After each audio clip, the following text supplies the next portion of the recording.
Hello everyone and welcome. In today's video we're going to be talking about the latest episode of Creature Commandos. In this episode it was called Cheers to the Tin Man. I had to think about it for a second, I do apologize. And this one obviously heavily focuses on G.I. Robot. So we actually finally get the backstory of G.I. Robot, where we find him being built in World War II, where he was built specifically with an AI that only had him worry about destroying Nazis. However, as time progressed, so obviously he killed a bunch of Nazis and everything else, and proved to his platoon, and his squad, whatever you want to call it, his group of men, that he was a very powerful but worthy soldier to be a part of the team, by taking out pretty much more Nazis than I think everyone else on the team combined, especially when they were being ambushed. So he's doing all this, and we have then him getting like big huge promotions of being in, like they're basically trying to like promote him in the media, which was not very smart. Because what happens is he starts to question everyone being a Nazi because it's part of his AI processing. And it starts to scare the TV personalities and everything else, and people from the government, or specifically the military, is like, this is why I told you not to have him in a press conference. He's made specifically to hunt Nazis and nothing else. Once that objective is done, he's going to continue to look for Nazis. So apparently he goes dark for a bit, and a scientist begins to work on G.I. Robot. So he begins to get worked on, significantly so, for a while, where they're trying to upgrade him. Basically what it comes down to. He's basically also explaining that he really wants to have, he wants to kill Nazis. And this particular scientist is trying to figure out how his AI works, and how AI works in general.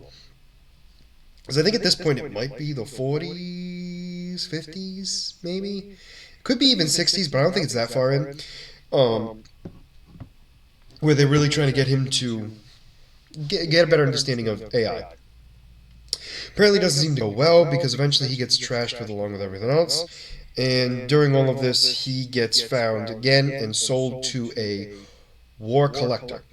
So this particular guy is stereotypical, as all you can imagine, as somebody who looks and hunts for war memorabilia.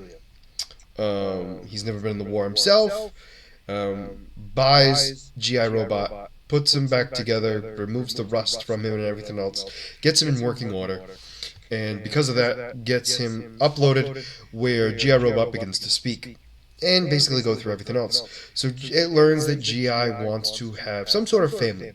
Granted, realistically, he wants his group of people that he bonded with, and also hunt Nazis with them, which is just so funny to me. But anyway, he gets brought to a white supremacist meeting. No, I am not kidding whatsoever.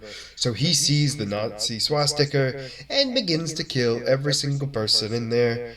And apparently, I mean, I get it, it's a crime. However, he's put on trial, and many issues. Because most of it is the fact that they're trying to claim, because he has an AI, does he have the ability to... Does he have a soul which would then make him more likely to be charged? And so that was the whole talk of the whole thing, and that's how he gets into prison. Specifically Amanda Waller's prison. And he gets carted down to there, where we see a bunch of different monster-esque creatures throughout his way to his cell. And that's how that piece of the episode ends, or at least that portion of his backstory, I'll say. So in the present, we have, apparently, we have the crew make it to where Nina and the bride are. They break into the castle, they release the bride, where they find out that Cersei had left. And Nina was upstairs in the tub, where G.I. Robot rips it off its... not hinges, but rips it off and lifts her up. And they then get into the van rather quickly, because they realize that obviously Cersei did this as a distraction to get them to go, to have them be distracted so she can go after the princess. So they begin to ride off as fast as they can to catch up. the knights that she has, or the princess has, were trying to take out the sons of Theraskama, which obviously was not going well because they were getting taken out pretty easily. Cersei herself, so some of the men try to get the princess. The princess begins to take them out one by one. I think pretty well. Realistically, what she does is she gets captured. She then breaks free, escapes. They break down her door. She steals. She gets one of her pistols and begins to shoot the men. As that goes on, Cersei comes in and blasts the window up and begins to smack her around. During this, an unexpected hero comes to save the day and is none other than Weasel, who begins to decimate Cersei. So the two of them begin to fight. Weasel gets her outside. That's when Dr. Phosphorus burns her face. And we, and myself included, lose to the fact that they kill Cersei. So, with all that, the princess is safe and everything else, and they begin to try to regroup to figure out what they're going to do next. However, I forgot to mention that G.I. Robot begins to open fire on all the men, takes them all out, and Cersei blows up G.I. Robot, which is an important scene. However, I just said it out of turn, so I do apologize. Anyway, so the Rick Flag Sr. is realizing like this crew is awful. And the bride's like, well, you wanted monsters? Well, this is what happens when you have monsters. And we have that going on, obviously. And then apparently Cersei's like, you can't allow this to happen. Now you've just doomed the world worse than what it was before. She needed to be taken out. And it's one of those weird things where it's like, I don't know whether she's telling the truth or not. I would imagine she has some sort of truth behind it. However, it ends right then and there. So G.I. Robot is partially destroyed. I would imagine he could be rebuilt. But at the very least in this episode, end of this episode, he's in pieces and most likely shutting down. Cersei is beaten, however, is claiming that the world is going to be worse off. The fact that they didn't take out the princess, which alludes to a whole bunch of different things. I know one theory is that Clayface is actually the princess, and potentially it all has to come down to Waller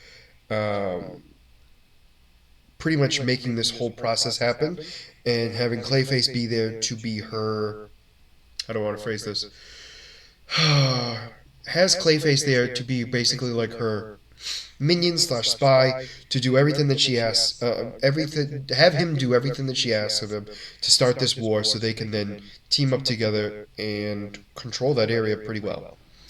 That's one of the rumors. I don't know if that's true or not. We know Clayface is going to be in this show for sure, but I'm very curious to see where that's going to go here. The reason why I have an issue with it is because James Gunn has mentioned that anybody who's going to be playing any of the live action characters will also voice the character, and we don't know who's going to voice Clayface. So because of that, I'm going to go with, until we hear his voice, I don't think it will be him. I don't think it could be him then. I'm just saying that right now, but I could be wrong. We'll have to wait and see. But for now, that was pretty much the end of the episode, so we now have to wait to see what's going to happen. I'm assuming we're going to find out exactly what's the plan, or at least what Cersei thinks is the issue. I'll say that, and we'll go from there. But very curious to see where it goes. We still haven't seen Frankenstein yet, which he'll be showing up soon, I guarantee it. So I can't wait to see that as well, though that interaction is going to be hilarious. But for now, let me know what you guys thought about this episode down in the comments below. Did you like it? Did you not? And why? And as always, if you like the content you see, please make sure to like and subscribe down below. Other than that, this is going to be Beastly Eel signing out. Have a great night. Bye-bye.